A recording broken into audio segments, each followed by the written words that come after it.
E aí, Adilson, boa noite. Olá, boa noite. E hoje a gente queria saber um pouquinho sobre os tipos de empresa, né? Se tu pudesse nos dar uma geral assim dos tipos de empresas que é possível abrir aqui. Aqui na Itália existem, eu vou falar assim, tipos de empresas no sentido de comércio, artigiani, que é uma coisa, um conceito um pouquinho diferente que tem no Brasil, e profissionais liberais. Uhum. Mas também dentro de cada dessas áreas, de cada uma dessas áreas, você tem regimes, digamos assim, fiscais que te dão, te permitem, né, ter uma renda melhor, digamos assim. Iniciar pagando menos impostos, certo? Sempre de uma Uhum. forma completamente honesta, tranquila, com o fisco. Então, basicamente, seria interessante nós falarmos sobre o comércio, por exemplo, ou o artigiani, que talvez seja até o público, um público bastante grande, né? Então, falar sobre o que é diferente esse público do artigiani. E daí a gente pode falar dentro do artigiani como é que eu começo e o que acontece quando eu cresço, Uhum. certo? Porque assim a gente fala tudo do pessoal do artigiani, que seria basicamente mão na massa, né? O artigiani são pessoas que trabalham com habilidades manuais, Seria né? o empreendedor individual? Dentro de uma empresa de trabalhos manuais, digamos assim, o eletricista, o cabeleireiro, quem faz comidas, né? Pasticceria, por exemplo, a parte de produtos de forno, de pães, enfim, toda essa gama de profissionais, serralheiro, quem trabalha com madeira, quem trabalha, enfim, tudo que tem habilidade manual envolvida tem a ver com esse tipo de empresa que é a empresa de artigiani. Dentro dela, você pode começar individualmente ou pode começar com sócios, né? Tá. Digamos assim, você tem alguém que complemente o teu trabalho. Então, você é eletricista e tem um amigo encanador. Vocês dois abrem uma empresa. Ou então, você abre a sua e ele abre a dele. Qual que é Tá. a melhor opção? Deixa eu só fazer uma pergunta, já aproveitando, porque nós temos alguns clientes que estão aqui na live, que são da área de tecnologia. Isso cabe Uhum. também para a área de tecnologia, não? Para quem A, presta serviço de tecnologia? a tecnologia, por exemplo, um web designer, quem trabalha no mundo online, quem trabalha no mundo de Isso, exatamente. desenvolvimento, se aplica mais a líbero profissionista. Ok, Né? Ele beleza. vai estar com o consultor e tal. São considerados trabalhos. Todo trabalho tem intelectual envolvido, obviamente, mas esses trabalhos não necessitam, não têm uma habilidade manual tão fortemente envolvida. Né? É Tá. claro que quem trabalha no computador tem que saber digitar e tem que saber fazer as coisas com ferramentas, mas é um pouquinho diferente de quem trabalha com habilidade manual mais precisa, digamos assim. É o caso de um serralheiro, é o caso de quem tem a necessidade de um eletricista e tal. Tem uma habilidade manual muito intrínseca ao que ele faz, certo? Já no TI, na área de informação, né, de tecnologia da informação, é necessário, então, uma habilidade um pouco mais, eu não vou dizer um pouco mais intelectual, mas na maioria do tempo ele está raciocinando a respeito daquilo e não fazendo alguma coisa manual, Ok, beleza. certo? E, Certo. e aqui na Itália tem uma característica muito importante. Nenhuma profissão é maior ou menor. A gente tem uma diferença bem menor entre profissões aqui na Itália do que no Brasil. Então, você fala assim, um eletricista pode ter uma remuneração maior que alguém que trabalha numa área de TI, por exemplo. Uhum. Né? Eu não gosto de um termo que às vezes se usa, né, do trabalho, como é que eu sempre digo, do trabalho subemprego. Eu não gosto muito Então, dessa palavra. Essa palavra, para mim, não me soa muito bem. então assim, aqui nem seria o caso, porque o que a gente está falando aqui são profissionais, de qualquer maneira, a gente está falando de abrir uma empresa, né? O subemprego geralmente se fala assim de. É um termo ruim, é um termo ruim. É um trabalho Eu que não exige gosto. menos habilidades, pode ser falado, tá? Então, assim, mas todo trabalho tem que ter alguma habilidade, né? Meu primeiro trabalho na vida foi garçom. Então, não é simples, não é simples. Você tem que ter habilidades também. É claro que é um pouco mais repetitivo que uma área de TI, mas também tem seus desafios. né? Derrubei bandejas no meio do restaurante, não é nada agradável você descobrir que faltou habilidade naquele momento. Eu vou começar então com a área de profissionais liberais. Nessa área de profissionais liberais, você tem, eu vou falar aqui um pouco de custos, né? A gente vai descer um pouquinho nela, certo? Como que seria a parte de impostos, então, e é sempre aqui, a gente fala de uma maneira aproximativa. Eu tenho aqui um exemplo, eu vou falar sobre esse exemplo. Modificações de faturamento ou de custo vai mudar completamente a situação, certo? Mas eu tenho que ter alguma coisa. Se eu tiver esse cenário, acontece isso aqui. Eu vou falar sobre isso. Então, por exemplo, alguém que começa uma empresa. Eu quero começar uma empresa, eu quero ser web designer ou quero começar pequeno. Eu vou ser eu mesmo, eu e um parente, alguma coisa assim. Quero ser prestar um serviço. Então, o custo de abrir a empresa, ou seja, de você ir a um comercialista, abrir uma partida IVA, ou seja, um CNPJ no Brasil, que te dá direito a começar a faturar, ele para uma empresa pequenininha, o que é uma pequena empresa aqui? Até 65 mil euros por ano de faturamento. Né? E essa empresa de faturamento aqui, eu já antecipo, é o faturamento que não tem o que a gente chama no Brasil de ICMS, né? Que aqui na Itália é chamado de IVA. Não é exatamente igual, mas é muito próximo, é muito parecido ao conceito. Então, nessa empresa eu não preciso me preocupar com IVA, eu não pago e não recebo, tudo que eu compro é sem IVA e tudo que eu vendo é sem IVA. Então é 65 mil de faturamento mesmo. Esse limite de 65 mil me permite algumas vantagens fiscais. Então, eu posso faturar, claro, no ano 30 mil, 40 mil, até 65 mil. O que acontece até 65 mil? Você paga menos para abrir e você paga menos, um valor menor para o contador. Então, a despesa de abertura, ela gira em torno de 1.100, 1.200 euros. Já contando aqui o primeiro ano do contador. Né? Via de regra que você abre e você não precisa pagar isso ao mesmo tempo. Então, as despesas aqui, elas vão ficar em torno de 600, 700 euros para você abrir essa pequena empresa, que é chamada aqui na Itália de regime forfetário. É a menor empresa que você pode abrir. E aí você vai pagar para o contador alguma coisa no início, mas geralmente ele cobra assim 3, 4 parcelas durante o ano. Né? Não é como no Brasil, que todo mês você paga o contador. É um pouquinho diferente.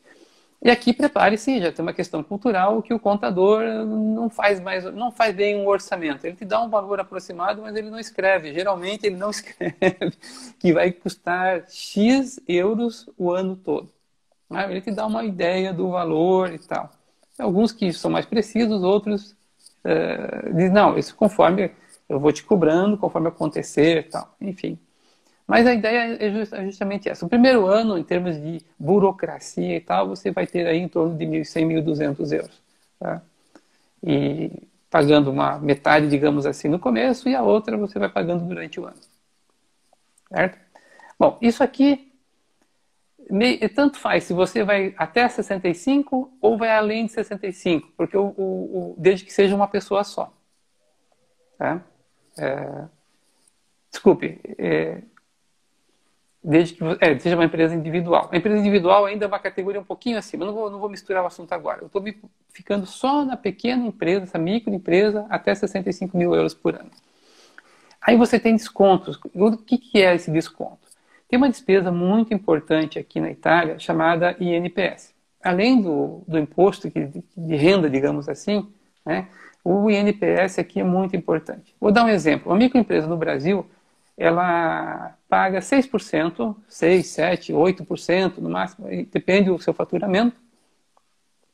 E pronto, está resolvida a questão de impostos. O INSS lá no Brasil vai depender de quanto que você quer contribuir. E você vai ter aí, digamos, se você vai contribuir sobre um valor, sei lá, 4 mil, alguma coisa assim, você vai pagar em torno de 11% sobre esse valor. Né? Mas é como se fosse separado. Aqui na Itália, não.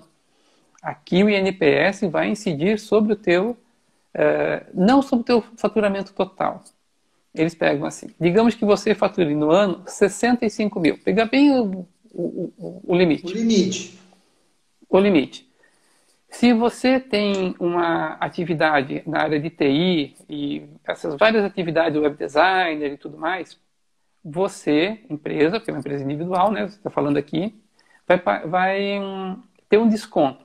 O governo pega assim, bom, 65 mil, eu vou considerar que você tem 22% de custo da tua empresa. O governo tem uma tabela deles. Cada área tem um percentual diferente. Então, sobre esses 78% que o governo acha que você tem de chamada de margem, né, que é o que sobra, digamos assim, então você faturou 65, de cada 100 euros, você fica com 78. O governo fez uma pesquisa e descobriu que é mais ou menos isso que acontece. Aí, sobre isso, ele cobra o INPS, né, que seria aí 25,72%. Vou arredondando poucos percentuais aqui, em torno de 26%. Só que quem é forfetário, quem está nesse limite de 65 mil, tem um desconto de 35%. Então, isso é muito importante. Isso, quem está começando, cada 1.000 euros, cada 2.000 euros, vai fazer uma diferença grande.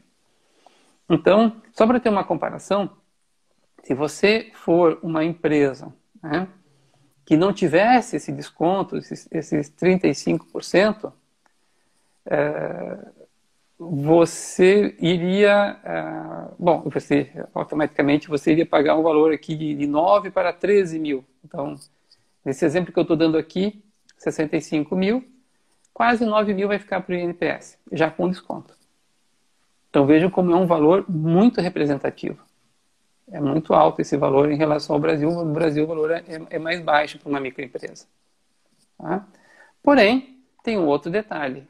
Aí tá, eu pago o INPS, mas o que mais que eu tenho que pagar? Nesse regime, só mais 5%. Então, imposto de renda e outros impostos aqui na Itália, você vai pagar apenas 5%. Então, basicamente, quem está nesse regime, até 65 mil, tem como uma grande despesa, digamos assim, uma taxa a pagar o INPS e depois os 5% de impostos que inclui todo o restante. Sobre aqueles, sempre considerando, né, qual é o percentual que o governo acha que sobra, né, para você do seu faturamento. Né?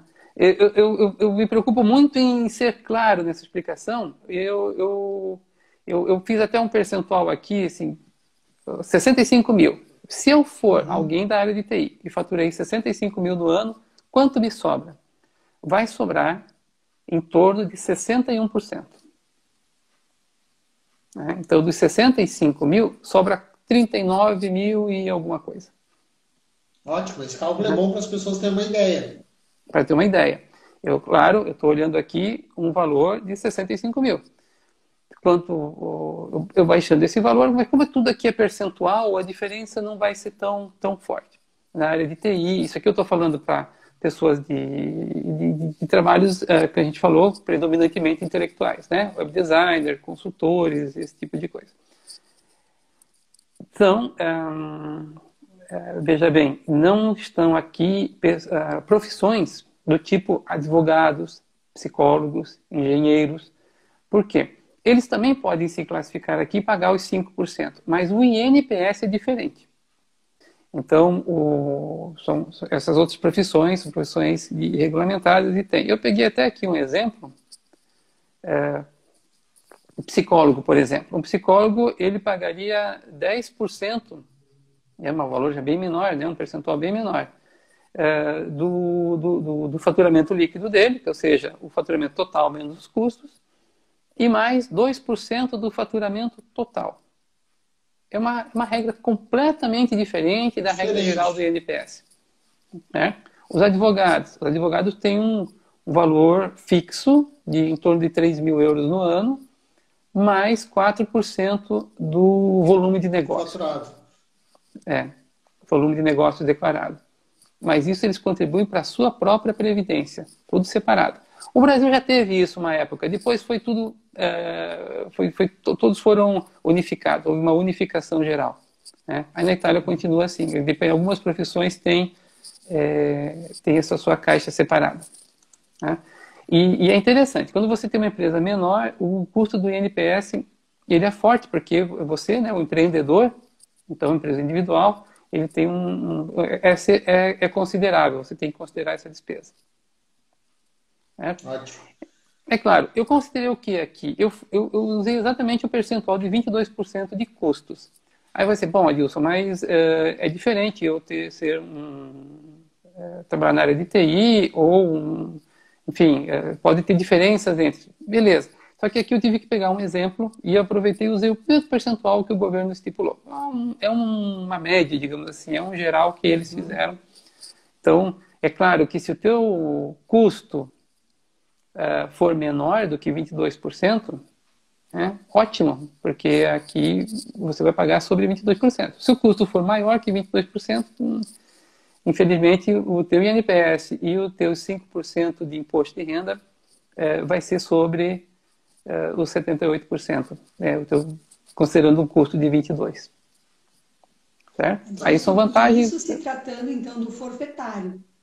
Sempre falando do forfetário. E partindo do pressuposto que o forfetário não tem nenhum funcionário. Ele pode ter, mas no máximo 20 mil euros por ano de custo de folha de pagamento. Certo? É claro que você pode contratar funcionários e pagar mais do que ter mais do que isso, mas você perde algumas vantagens fiscais. Então aí você vai perder do 35% de desconto. De 65 mil. Exatamente. Então tem algumas condições aqui para você entrar nesse regime. Mas principalmente claro, se você teve uma empresa, ou se você era funcionário de uma empresa e agora saiu para abrir uma empresa e fazer a mesma coisa, não vai ter esse benefício. O governo também não dá essa bobeira. Então, eu era programador numa empresa, saí para abrir uma empresa de programação. Você vai ter que conversar. Porque senão caracteriza que a empresa está demitindo você para economizar impostos para ela. Sim, é a terceirização que teve lá no Brasil, vamos dizer que teve uma onda de terceirização, né? Então, aqui também aconteceu, só que eles fecharam algumas portas. Quem vem do Brasil para cá, só precisa ficar esperto quanto a isso. Se você, por exemplo, vai fazer alguma coisa antes e depois, agora eu vou abrir uma empresa. Toma cuidado que o teu histórico pode te impedir, né, o enquadramento antes de fazer, veja bem, porque pode impedir o enquadramento como forfetário. E aí você perde umas vantagens fiscais. Tá. E com empresas com sócio? Então, aqui, só um detalhe, o forfetário vale por...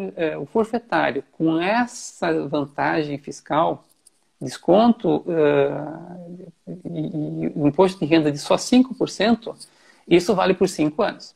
É para você começar e ganhar fôlego. Ok? A partir daí... Passa para quanto, Adilson? Para 15%. 15%. Continua valendo o desconto do INPS, porque aqui é INPS, o desconto é 35%, mas você passa a pagar de 15%, é a tal da flat tax, e o restante mais ou menos é parecido. Continua tendo o limite de 65 mil e tal. Então, após os 5 anos, segue pagando os 35% mais 15%. Veja bem, segue pagando o INPS mais 15% de imposto de renda. Mas vezes que tu pagava 5, tu passa a pagar 15. Exatamente. É que o 35% é o desconto. A alíquota mesmo, no caso aqui de alguém de TI, vai ser de 25%. 25,7% para um programador, um web designer, enfim, um consultor, pessoal que trabalha nessa área. Então, a diferença que está quando tu paga o valor cheio, depois, vamos falar assim, né, os 15, é que tu consegue abater as despesas, que no forfetário tu não pode abater. Gasolina, sei lá, tu não consegue abater. Exatamente, porque tu já tem um incentivo fiscal. Exatamente, por isso que o governo estipula uma taxa, por isso que ele não vai cobrar em cima do teu faturamento, ele cobra, ele diz aqui, eu fiz minhas contas e descobri que as empresas de profissionais liberais têm um custo de 22%. Pronto, ele te cobra sobre a diferença. Né? Então, essa é uma a vantagem de passar para uma empresa individual. Então, digamos assim, você começou, cresceu, passou de 65 mil euros no ano, você então vai para uma empresa individual, se quiser continuar ainda como sócio individual. E aí, nessa empresa individual, você não tem mais aqueles 5%, você vai pagar o imposto normal, né, que é escalonado, como no Brasil.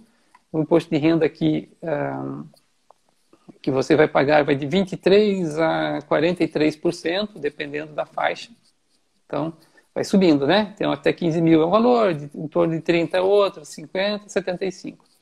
Então, uma diferença aqui da empresa individual, que ela, como você falou, ela deduz os custos, você vai ter o custo real, né? Então, assim, se eu gasto mais de 22%, na empresa individual eu vou pagar menos impostos, digamos, percentualmente falando.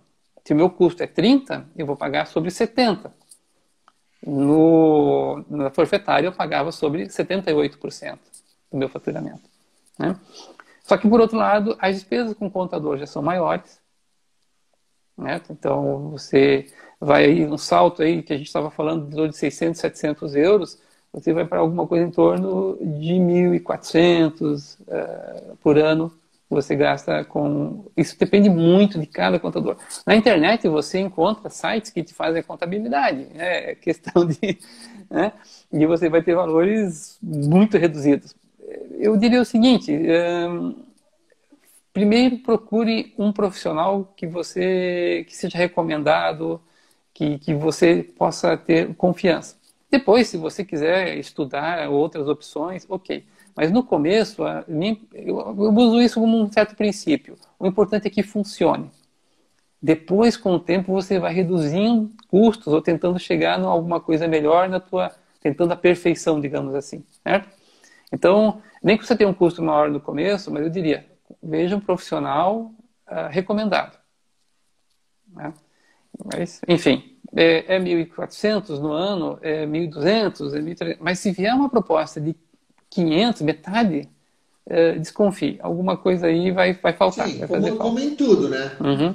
Milagre não se faz, né? Exatamente.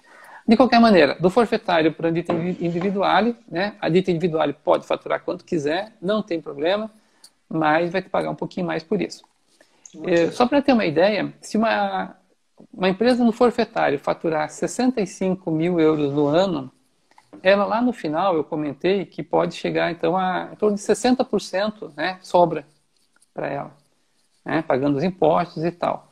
Já uma dita individuale, porque ela não tem mais aqueles benefícios fiscais, a sobra vai ser em torno de 40%. Né? No caso aqui do profissional de TI. Né? De novo, eu estou aqui considerando 22% de custo. Se o custo for maior, naquele ano, você vai pagar menos impostos. Então, é sempre essa condição. Uhum. Tá? Mas o forfetário, ele te deixa no bolso, digamos assim, em torno de 20% a mais, nesse exemplo. Uhum. Então, por 5 anos, é interessante. Inclusive, eu recomendo uma coisa. Mesmo que você, digamos, no teu plano, você fez um plano e tal, não, mas eu acredito que no primeiro ano eu vou faturar 80 mil. 100 mil, pode colocar. Né? Ok? Começa com forfetário. Do mesmo jeito. Por 2 motivos. Primeiro, você não tem certeza que vai faturar os 80 ou 100 mil. Eu não quero ser pessimista. De jeito nenhum. Mas você começa pagando menos impostos. Segundo, se você ultrapassar o limite, ótimo, excelente. O governo não vai te multar, não vai te cobrar os impostos atrasados, não vai refazer cálculo nenhum. Ele vai, naquele primeiro ano, ele vai manter as regras e a partir da virada do ano, você passa para o novo regime, você passa a pagar mais impostos. Certo? No primeiro ano, não tem recálculo. Tá? Então, aquela parte que você economizou. É seu. Okay? Então, não tem muito prejuízo. E é muito... A pessoa, talvez alguém diga, eu já ouvi isso, né? Não, mas você abre uma empresa, depois vai ter que fechar e abrir outra. Mas a economia de impostos é muito maior do que digamos que você abriu lá no começo, gastou aí 600 euros para abrir, esse você perde. Mas você vai economizar muito mais, certo? Porque aí você vai ter que gastar para abrir uma empresa nova, né? Mas você teria que gastar do mesmo jeito no começo. Então, quanto menos dinheiro você empata no começo, isso serve para qualquer negócio, qualquer área, melhor. Porque você tem que testar o teu negócio, certo? Ah, mas eu vou abrir uma empresa, não sei, vou abrir um bar, tem muitos bares, vou abrir uma cafeteria, é lógico que vai dar certo. Pois é. Não sei, depende dos clientes, depende de um monte de coisa. Então, o forfetário tem essa vantagem, até 5 anos. Se você ultrapassou naquele ano, não tem problema. A partir do ano seguinte, você vai pagar, vai se enquadrar, reenquadrar, né? Onde você vai pagar um pouquinho mais, então você também está faturando mais. Ok? Ok. Então, a vida do profissional de TI, ela seria mais ou menos isso. Depende como que quiser abrir essa empresa. É claro que se você quer abrir uma empresa já com 10 funcionários, é uma outra questão. Então, você nem vai para o forfetário, né? Se você vai contratar todos esses funcionários. Depende do modelo de negócio de cada um. De que plano você quer fazer.